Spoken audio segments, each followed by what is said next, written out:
So how can you really create passive income with just $50,000? I get asked this all the time. Sometimes it's 25, but a lot of times I get to people who are like, I got 50,000. What do I do with it? Right? I got to do something right now. Let's get rich. Slow down there, Sparky, right? Hold on, take a deep breath, breathe with me, and breathe out. Maybe you have to do that a couple times for yourself. Just chill, all right? But I'm gonna cover what can you do with that 50,000 right now and whether or not you should actually be really investing with that.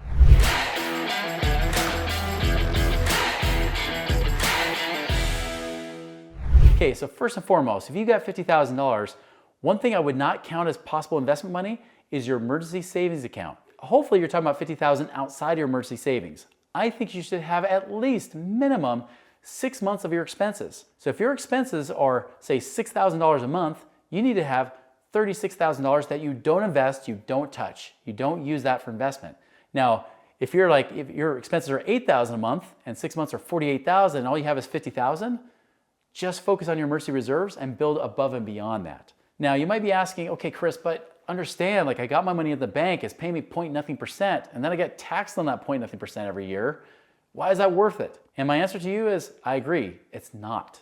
There are better ways you can use your money, but you wanna make sure you don't invest every penny you have. That's the surefire way to go broke. And that's what broke gamblers do. They get a little bit of money, they gamble it all away because they usually will do some investment that they're promised they're gonna make massive returns. They throw it all in that one deal and then they lose it all and they're back to square one.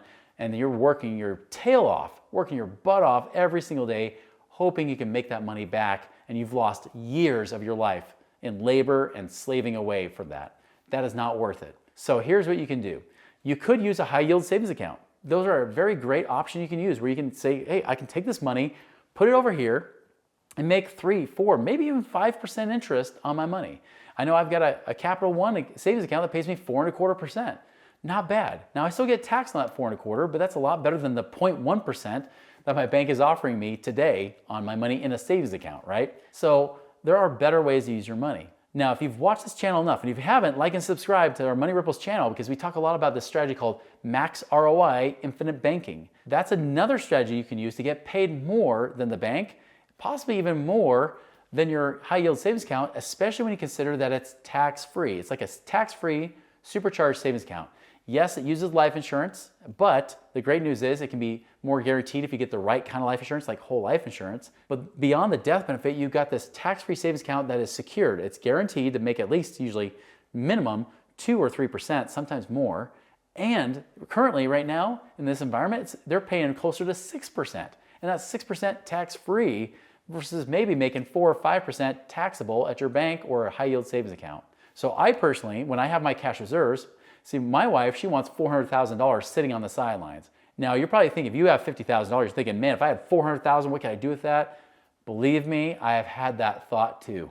$400,000 sitting in a bank at 0.1%, making $400 a year, then I pay taxes on it, which means I really only made $300 a year. Not worth it. However, what I did make a deal with my wife is I said, hey, we've got money that we've been putting into our whole life insurance policies, these infinite banking policies.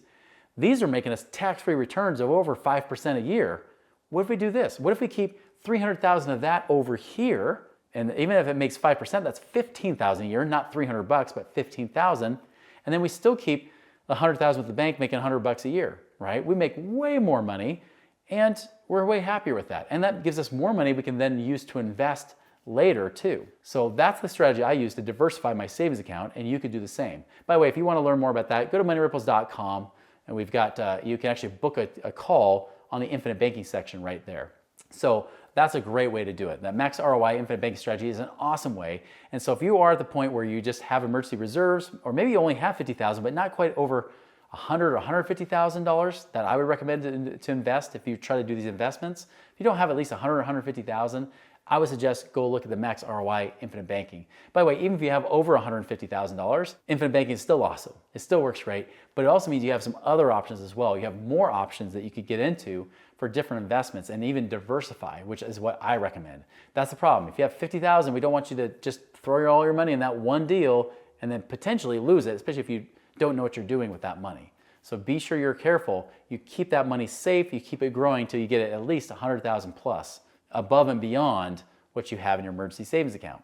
All right, now let me give you a little bit of hope. There are some strategies you can do that don't require you to do this, to have at least 100,000 or more. You know, I talk about that because many people come to us, they're looking for passive strategies where they can be very hands-off. But if you don't quite have that 150,000 or more, but maybe you do have that $50,000 that is saved up, you've got a little bit of cash, but not quite enough to really make a difference in some of these other deals, you could leverage your money and use it in a way that would help you a little bit more. So for example, have you ever heard of the BRRRR strategy?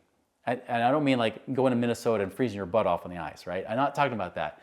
The BRRRR strategy, like BRRR, and maybe even an extra R on it, the BRRRR strategy is buy, rehab, refinance, and then rent. Now you could go as simple or as big as you want on it, but the BRRRR strategy is really you buy a property, you can rehab it. Sometimes you're putting your own sweat equity into it by rehabbing it yourself, or you hire contractors to do it. Maybe you buy a real piece of junk, right? That's a nice low price.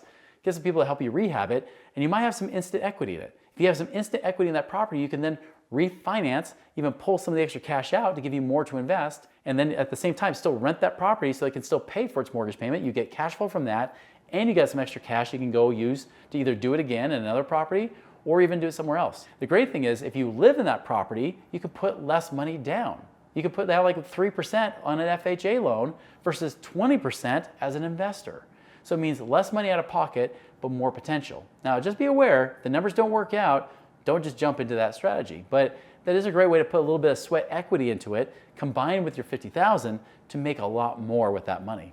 Another strategy as well is sometimes people will just go and they'll buy like a duplex or maybe a place that has a little mother-in-law apartment.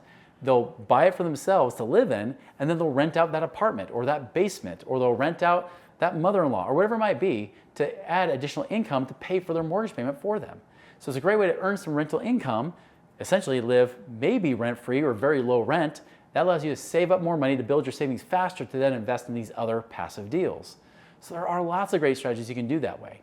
Now just understand this is not passive, right? Despite what your accountant will tell you, because it classifies as passive income when you rent your property, it's not passive. I get that. That's something you're putting a little extra work. But when you don't have a lot of cash, and 50,000, although it's a good job, like you got good money, that's still not quite enough to really create a lot of extra cash on the side, right? Because even if you make 10% on 50,000, that's only 5,000 a year. So if you can combine a little bit of your own sweat or a little bit of your own labor, or even just your own time and attention sometimes. It doesn't have to be labor intensive. But if you could put more time and attention into something, you could make a lot more money faster doing that strategy versus the ones that I talk about here. Now another option, if you're willing to put in a little extra time, if you have the time, if you're maxed out, you're working overtime hours, this may not be a good option. But if you have a little extra time in your schedule, franchising could be a great option. There are franchises that literally you could spend as little as like $20,000 to $50,000. Now, most of them, I will tell you, if you want a little bit more passive, you're gonna be spending into the six figures, 100,000 plus. But I'll tell you, I actually looked at the business back in 2020 when I was debating about whether to just let this business and Money Ripples be more passive for me or to go do another franchise. I was looking at one that was actually for junk haulers. It was kind of like a 1-800-GOT-JUNK competitor, right? And these junk haulers, you would actually have a truck and everything else for 80,000 bucks, and even have an employee that was on the payroll for about $80,000. And that business could actually cash flow about 100 grand within the first year or two. So you could make your money back pretty quickly. So sometimes a franchising option, especially if you actually put a little bit of time and effort into it, could work out. So that's one thing you could look at. Again, if you have more time, because that could be like a part-time job or a part-time business, that is a definite real option for you that could work. That's not just like starting an Amazon store and hoping you can make a few extra bucks there. All right, now what if you have over $100,000 or $150,000? What could you be doing now? Now, if you have at least that much money, another option you could look at, if I only had 100,000 bucks, this is my strategy. This is not an investment recommendation at all. I would look at buying multiple rentals, right? If you're putting 20% down, and let's just say the rentals are $200,000 each, that's $40,000. So you could buy 2, maybe 3 rentals with that kind of cash, right? If it's between $150,000 to $200,000, you could buy 3 rentals of about 100 grand.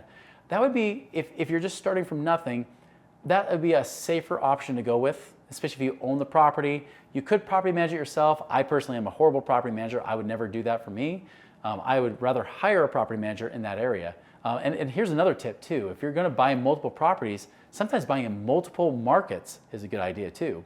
This is why I like to look at turnkey rental options, because I can find properties all over the country in different markets. So for example, I got a property in North Carolina, But even if things go bad in North Carolina, I've had properties in like Alabama. I got a property in Memphis, for example. I've looked at properties in like Midwest, like in Indianapolis, for example, places like that, or Missouri or Oklahoma. Places like you can actually be in different markets and have that money pay you. So even if some market goes bad, you have a little diversification. Again, I would recommend, like, if you're looking at anything, make sure you have at least $100,000 and try to diversify a little bit before you just try to jump into these kind of things. But if you're at the place where you have $50,000, just build that savings. Look at that max ROI infinite banking option. That would be the best way I would go. All right, so if you want to learn, like I said, if you want to learn more about that infinite banking and how to get your money working a little bit harder and even eventually get your money to help pay you twice when you do investing, go to moneyripples.com and there's the infinite banking section. Go click there. You can actually book a meeting, book a call with somebody to see what it would look like for your situation. Check that out at moneyripples.com now.